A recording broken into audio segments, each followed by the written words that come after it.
सरफरोशी की तमन्ना अब हमारे दिल में है, देखना है जोर कितना बाजुए कातिल में है, देखना है जोर कितना बाजुए कातिल में है।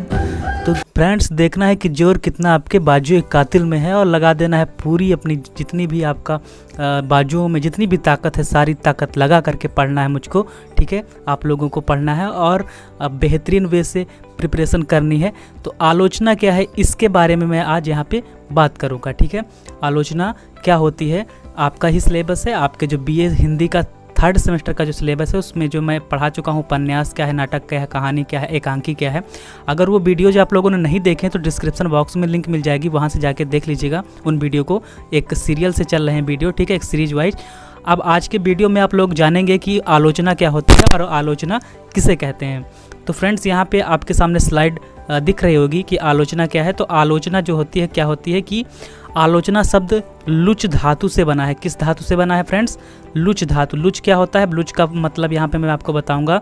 लुच का मतलब होता है यहाँ पे जो लुच होता है, ठीक है, लुच में लगेगा चा में हलंत, ठीक है। यहाँ पे चा में हलंत नहीं लगा हुआ है लेकिन आप लोग लगा लीजिएगा। तो आलोचना शब्द फ्रेंड्स किससे बना है? लुच धातु से बना है। लुच का मतलब क्या होता है? देखना। इसका अर्थ होता है देखना या परखना। यानी कि आलोचना में क्या करते हैं कि किसी की चीज़ की आलोचना करना है।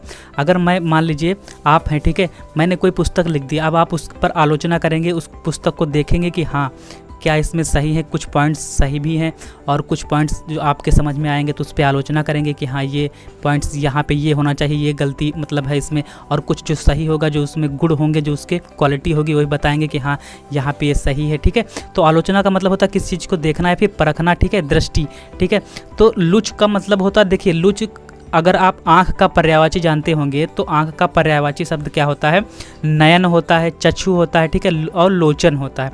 तो लोचन का मतलब क्या होता है? लोचन का मतलब लोचन से आपको कुछ फीलिंग आ रही होगी लुच से, ठीक है। तो लुच मतलब लोचन, इस तरह से याद रखना है। और लोचन का मतलब आँख से देखते हैं तो लोचन क्या हो जाएगा? देखना, ठीक है। तो इसका अर्थ होता है देखना या परखना। तो आलोचना क्या होता है? किसी रचना को, कोई भी रचना की हुई है तो उस रचना को भली प्रकार से देख करके उसके गुण, उसकी क्या क्वालिटी है, क्या दोष है, क्या उसकी जो है जो है डिसक्वालिटी है, उसको विवेचन करना ही आलोचना कहलाता है मेरे दोस्त। क्या कहलाता है? आलोचना कहलाता है। यानी कि आलोचना का मतलब अगर सीधे सीधे अर्थों में कहा जाए तो किसी भी रचना के गुण और दोष को पता करना कि क्या इसमें गुण हैं, क्या इसमें दोष हैं, उसी को हम आलोचना कह देंगे मेरे दोस्त, ठीक है। अब चलते हैं अगले स्लाइड पर। तो फ्रेंड्स अगली स्लाइड क्या है कि आलोचना का मुख्य उद्देश्य क्या होता है, किस उद्देश्य का मतलब क्या एम है, क्यों आलोचना जो है की जाती है। तो आलोचना का कार्य क्या होता है मेरे दोस्त?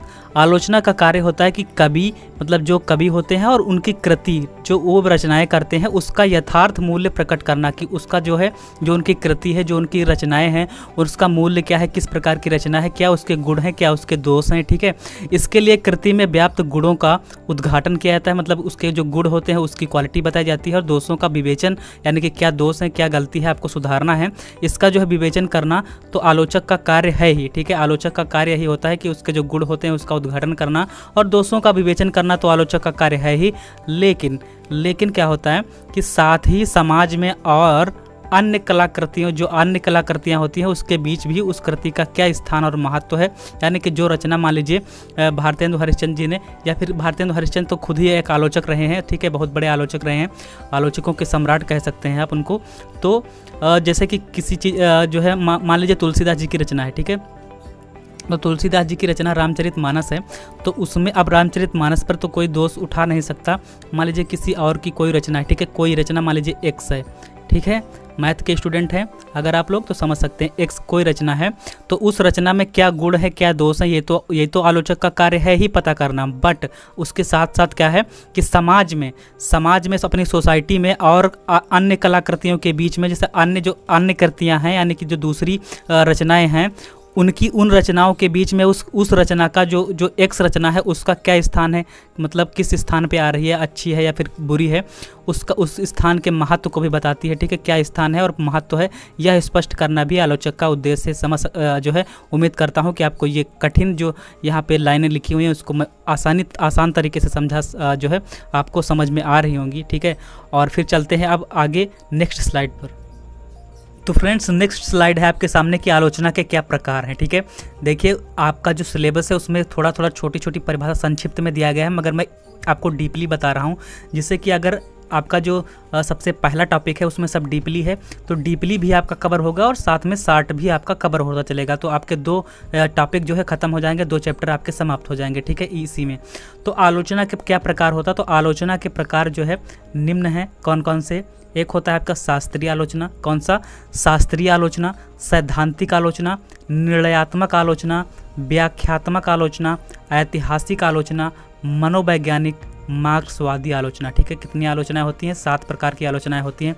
मेरे साथ साथ बोलिए, शास्त्रीय आलोचना, सैद्धांतिक आलोचना, शास्त्रीय आलोचना, सैद्धांतिक आलोचना, निर्णयात्मक आलोचना, व्याख्यात्मक आलोचना, ऐतिहासिक, मनोवैज्ञानिक और मार्क्सवादी आलोचना। आपको मेरे साथ साथ बोलना है, 2-3 बार रिपीट करना है, याद हो जाएंगी आपको वीडियो में ही। ठीक है, अब चलते हैं अगली जो स्लाइड है आपकी, क्या है कि हिंदी की प्रथम आलोचना कौन सी है। आलोचना का जो है कब से स्टार्ट हुई, आलोचना का युग कब से माना जाता है, तो मैं आपको बता दूं कि 19वीं सदी के उत्तरार्ध में भारतेंदु युग के समय से ही क्या हुई है, आलोचना जो है मानी जाने लगी, मतलब आलोचना लिखी जाने लगी थी। ठीक है, आलोचना की जाने लगी थी। कब से आलोचना स्टार्ट हुई है, तो 19वीं शताब्दी, 19वीं सदी, मतलब 19वीं सदी का मतलब ये है कि लगभग भारतेंदु हरिश्चंद्र जी का जब युग था। कब था, 1868 ईस्वी से लेकर के 1868 से लेकर के 1900 ईस्वी तक। ठीक है, ये भारतेंदु युग रहा है। अब आप कहेंगे कि 1868 है, मगर आप कह रहे हैं सर कि 19वीं शताब्दी, तो 1868 तो 18वीं शताब्दी होगा, तो ऐसा बिल्कुल भी नहीं है, क्योंकि 19वीं शताब्दी का मतलब ये है, क्या है कि 19वीं सदी जो, अगर आप 19वीं सदी की बात करेंगे तो 19वीं सदी जो होगी मेरे दोस्त, वो कब होगी आपकी 1800, यहाँ पर 1801 से लेकर के 1900 ईस्वी तक। ठीक है, 1900 ईस्वी तक ये 19वीं सदी कैसे होगी, ये भी मैं आपको यहाँ पे बता रहा हूँ, ध्यान से देखिएगा। जैसे कि 18वीं सदी चल रही है। ठीक है, इससे पहले आपकी चली होगी 17वीं सदी, 16वीं, तो कभी ना कभी एक सदी रहेगी, यानी कि पहली सदी तो कब से लेकर के 1 से लेकर के 100 तक पहली सदी रही होगी। ठीक है, तो फिर देखिए 100 से लेकर के 200 तक, 100 नहीं सॉरी, यहाँ पे 100 तो 100 के बाद 101 से लेकर के 200 तक आपकी दूसरी सदी चली होगी।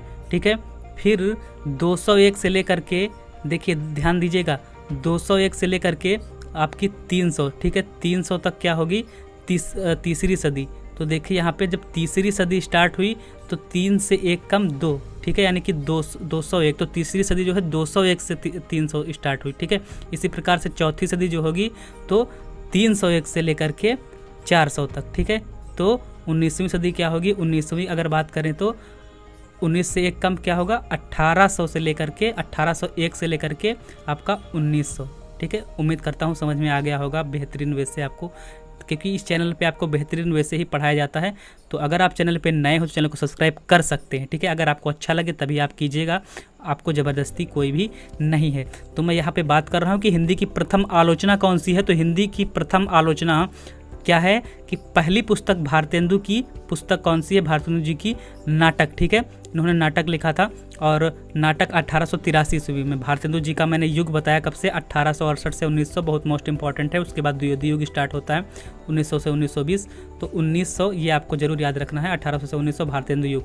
इसी के बीच में क्या हुआ, इन्होंने 1883 ईस्वी में नाटक जो है, यहाँ से ही आलोचना की शुरुआत मानी जाती है, हिंदी आलोचना की। ठीक है, प्रथम, और फिर उसके बाद यानी कि इससे आप कह सकते हैं कि प्रथम आलोचना है, या हिंदी की प्रथम आलोचना कौन सी है, नाटक। ठीक है, 1883। अब ये मत कहेगा कि नाटक विधा, ये नाटक इनकी पुस्तक का नाम है। ठीक है, और फिर इस पुस्तक में नाटक का शास्त्रीय विवेचन और संक्षिप्त इतिहास दिया गया है, यानी कि शास्त्रीय विवेचन के बारे में कि किस प्रकार से शास्त्रीय विवेचन हुआ है, और संक्षिप्त यानी कि सूक्ष्म रूप में इसका इतिहास दिया गया है। ठीक है, उम्मीद करता हूँ कि आपको वीडियो जो है आज का बेहतरीन लगा होगा। अगर वीडियो बेहतरीन हो, यहीं तक था आज का वीडियो। ठीक है, वीडियो बेहतरीन लगा हो तो वीडियो को लाइक कर सकते हैं, चैनल पर नए हो तो चैनल को सब्सक्राइब कर सकते हैं, जिससे कि ऐसी वीडियोज आपको डेली बाय डेली देखने को मिलती रहेंगी।